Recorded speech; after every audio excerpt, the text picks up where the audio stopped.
Hey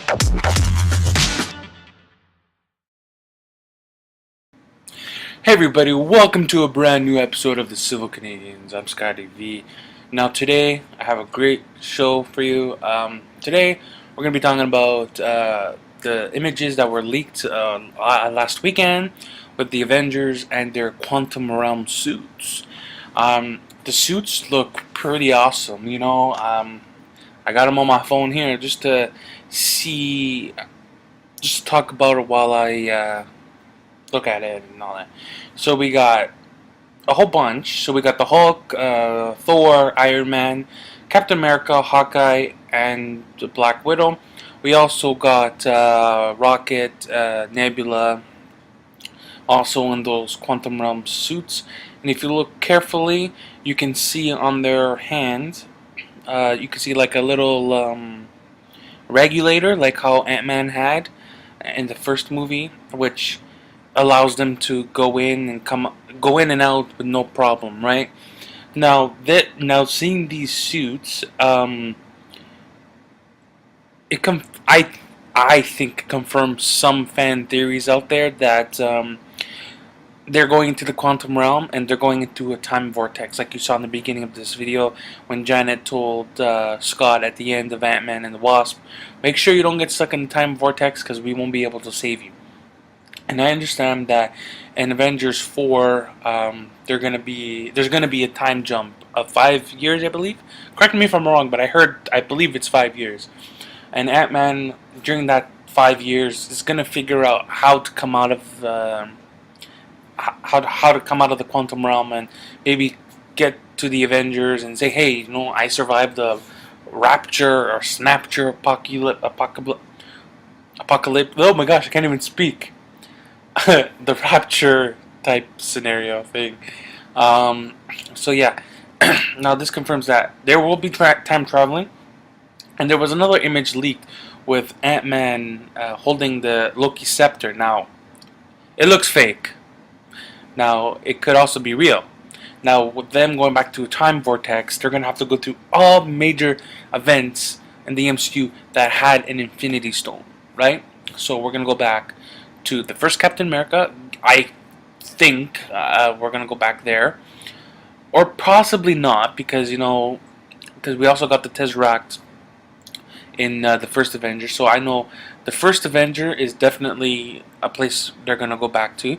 They're gonna go to another reality and figure out how to stop that event or get the Tesseract and stop it from going to Asgard, because later on we know in Thor Ragnarok Loki stole the Tesseract, and you know what happened from there.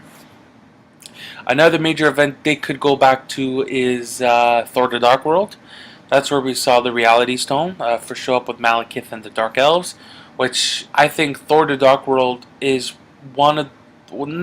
It's not bad. It's not the greatest. It's meh, as the comic book people would say. It's one of the MCU's worst films, next to Iron Man 2 and maybe The Incredible Hulk. You know what? I enjoyed The Incredible Hulk. Not too much, though.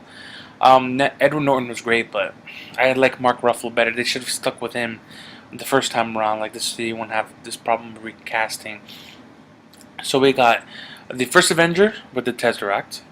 We got Thor the Dark World with the Reality Stone. The next event they may have to go to is the Guardians of the Galaxy first film, because Rocket and Nebula are the only ones of the Guardians that survived the snapture. So Rocket knows where to go to find the orb and find the Power Stone. And maybe, if that's not a possibility, maybe I'm having my fingers crossed, they can go to Xandar, get the Power Stone, because we didn't see the annihilation of or the decimation of Xandar, like Thor just had that throwaway line. That was one of my criticisms with Avengers Infinity War. We all knew it was in Xandar. We wanted Thanos to go to Xandar and destroy Xandar, because he made a promise to Ronan. Get me the Power Stone, I will destroy Xandar for you. And you know what? He kind of kept his promise, because he promised Ronan that he will destroy Xandar if he retrieved the Power Stone. He did. Thanos is a man of his word. He did decimate Xandar. So, Guardians of the Galaxy is another film they can go into. Um, Other than that, they can go back to Avengers: Age of Ultron because that's where they discovered the Mind Stone, and Tony Stark made the Ultron program, and that's where they found the Mind Stone. It was embedded into the Loki scepter, and I love how Marvel retconned that because in the first film, first Avengers, the Loki was able to brainwash people, but just by touching their chest, and then their eyes would go black, and they would have to follow orders. And we didn't know that that was an Infinity Stone, the Mind Stone. Now it makes more sense. Mind control, Mind Stone, everything clicks, right? So Age of Ultron, they can do that, and maybe they can make Ultron look more menacing. Because if they go back in time, or they go to other dimensions, other realities, they can make Ultron more scarier. And I'll talk about Ultron more closer to the end of this video. And then another video. Uh, uh, they would possibly have to go back to Doctor Strange as another feature because Doctor Strange did feature the Time Stone on the Eye of Agamotto, which is great. But Kevin Feige and the whole MCU team knows what they're doing, and I give them praise for that because I love the Marvel movies, and Marvel's been struggling just before Iron Man 2008. Marvel was struggling with their films ever since Spider-Man 3. They've been struggling with their movies, and I understand why. The Marvel movies weren't Marvel. They were made for either Fox or Sony or Universal, whatever that means. Universal just give rights to Marvel for the Hulk and his characters. Sony just give Spider-Man. You want to keep Venom, but give Spider-Man and his characters back. So we got the first Avenger. We got Avengers: Age of Ultron. We got Thor: The Dark World. We got Doctor Strange. And I don't think any other movie featured an Infinity Stone. Guardians of the Galaxy 2 didn't feature anything. Ant-Man didn't feature anything. Besides the Quantum Realm, which was a big thing. Who thought Ant-Man? Ant-Man is a household name. Ant-Man is bigger than Justice League. How did that happen? Ant-Man, the movie, made more money than Justice League.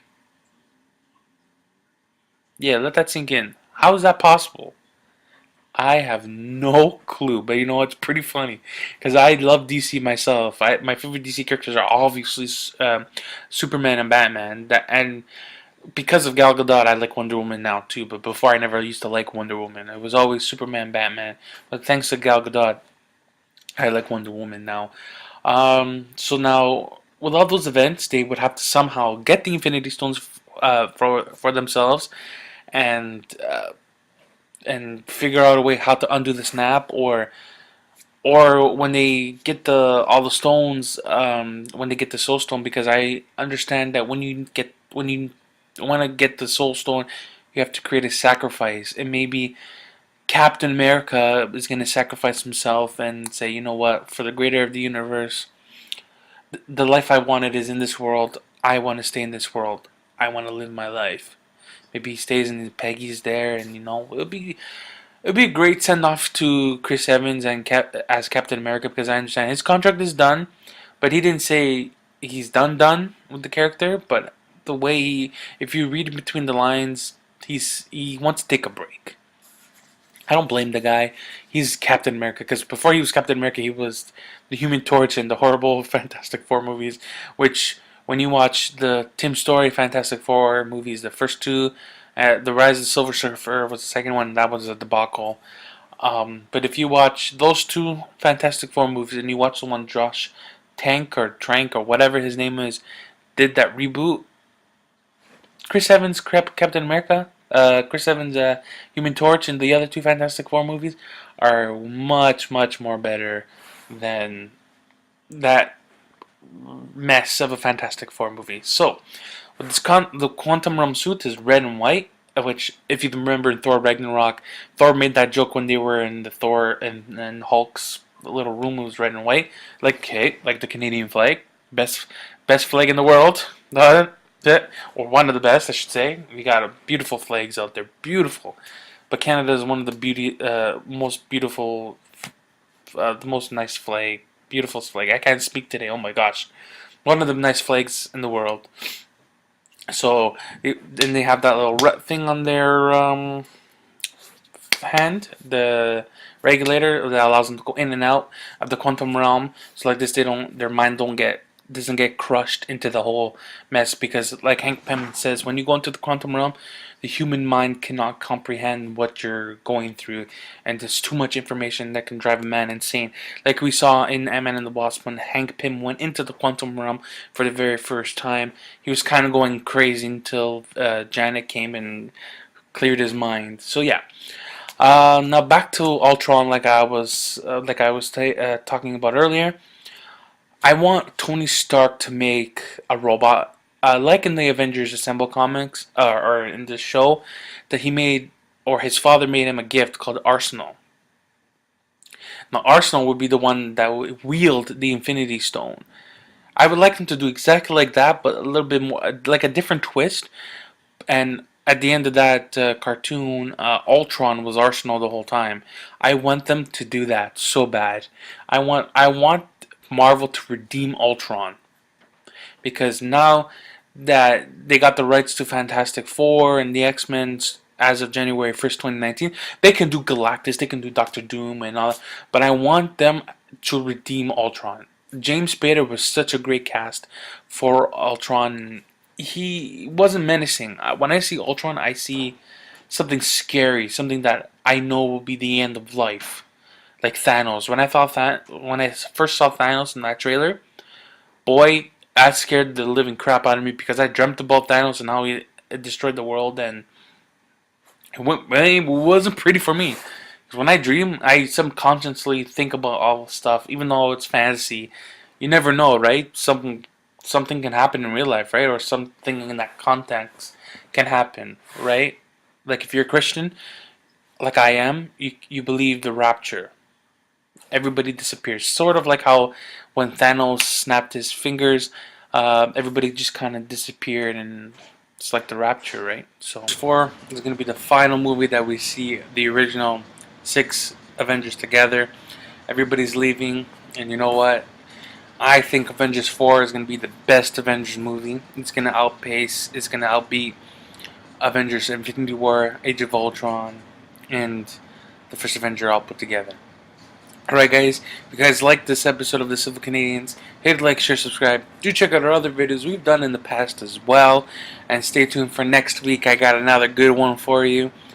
Stay tuned. And to get a sneak peek to what I'm going to talk about next week, make sure you follow us on Instagram and our Facebook page. Follow on Instagram, like on Facebook. So like this you'll get a few days notice before I drop an episode. Alright guys, make sure you hit that notification bell so you know when every time I upload a video. Alright guys, see you soon, be good, have a good weekend. Thank you to Stan Lee for creating all these incredible superheroes for us back in the early 60s. Spider-Man was my favorite character that you've created. It helped me a lot when I was a teenager and growing up, because I could relate a lot to Spider-Man, Peter Parker, in his everyday life. So I want to say thank you, Stan Lee, for creating so many good Marvel characters. Without you, there wouldn't have been no Spider-Man, no X-Men, no Avengers, no Marvel characters. So thank you, Stan Lee. Rest in peace. Go be with our Lord and Savior. Thank you a lot.